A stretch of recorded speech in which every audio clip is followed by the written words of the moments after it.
भगवान विष्णु जी और माता लक्ष्मी जी की कहानी।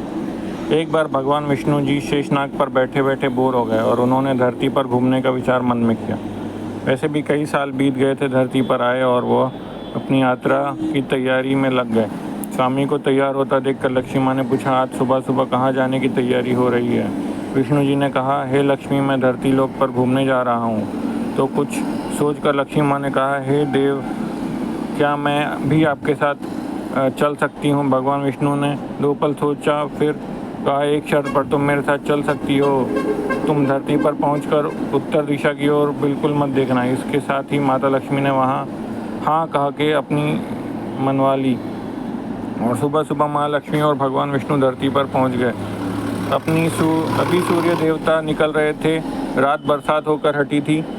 चारों ओर हरियाली ही हरियाली थी। उस समय चारों ओर बहुत शांति थी और धरती बहुत ही सुंदर दिख रही थी। और माँ लक्ष्मी मंत्रमुग्ध होकर धरती को देख रही थी और भूल गई कि पति को क्या वचन देकर आई हैं। और चारों ओर देखती हुई कब उत्तर दिशा की ओर देखने लगी, पता ही नहीं चला। उत्तर दिशा में माँ लक्ष्मी को एक बहुत ही सुंदर बगीचा नजर आया और उस तरफ से भीनी भीनी खुशबू आ रही थी और बहुत ही सुंदर सुंदर फूल खिले थे। यह एक फूलों का खेत था और माँ लक्ष्मी बिना सोचे समझे उस खेत में गई और एक सुंदर सा फूल तोड़ लाई। लेकिन यह क्या, जब माँ लक्ष्मी भगवान विष्णु के पास वापस आई तो भगवान विष्णु की आंखों में आंसू थे। और भगवान विष्णु ने माँ लक्ष्मी को कहा कि कभी भी किसी से बिना पूछे उसका कुछ भी नहीं लेना चाहिए और साथ ही अपना वचन भी याद दिलाया। माँ लक्ष्मी को अपनी भूल का पता चला तो उन्होंने भगवान विष्णु से इस भूल की माफ़ी मांगी। तो भगवान विष्णु ने कहा कि तुमने जो भूल की है उसकी सज़ा तो तुम्हें ज़रूर मिलेगी। जिस माली के खेत से तुम बिना पूछे फूल तोड़ा है, यह एक प्रकार की चोरी है। इसलिए अब तुम 3 साल तक माली के घर नौकर बनकर रहो। उसके बाद मैं तुम्हें बैकुंठ में वापस बुलाऊंगा। माँ लक्ष्मी ने चुपचाप सर झुकाकर हाँ कर दी और माँ लक्ष्मी एक गरीब औरत का रूप धारण करके उस खेत के मालिक के घर गई। घर क्या, एक झोपड़ा था और मालिक का नाम माधव था। माधव की बीवी 2 बेटे और 3 बेटियां थी। सभी उस बेटे से खेत में काम करके किसी तरह से गुजारा करते थे।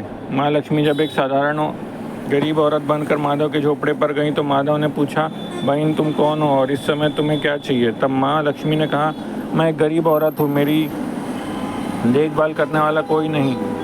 मैंने कई दिनों से खाना भी नहीं खाया। मुझे कोई भी काम दे दो, साथ में मैं तुम्हारे घर का काम भी कर दिया करूँगी। बस मुझे अपने घर में कोने में आसरा दे दो।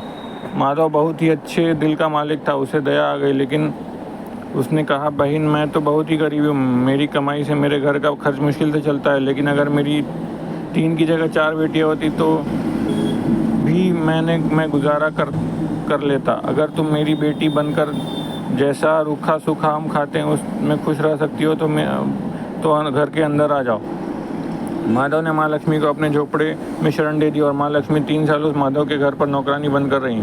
जिस दिन माँ लक्ष्मी माधव के घर आई थी उस दिन से दूसरे दिन ही माधव को इतनी आमदनी हुई, फूलों से ही शाम को एक गाय खरीद ली। फिर धीरे धीरे माधव ने काफ़ी ज़मीन खरीद ली और सबसे अच्छे कपड़े भी बनवा लिए और फिर एक बड़ा पक्का घर भी बनवा लिया। बेटियाँ और बीवियाँ 2 गहने खरीद ली और अब मकान भी बहुत बड़ा बनवा लिया था।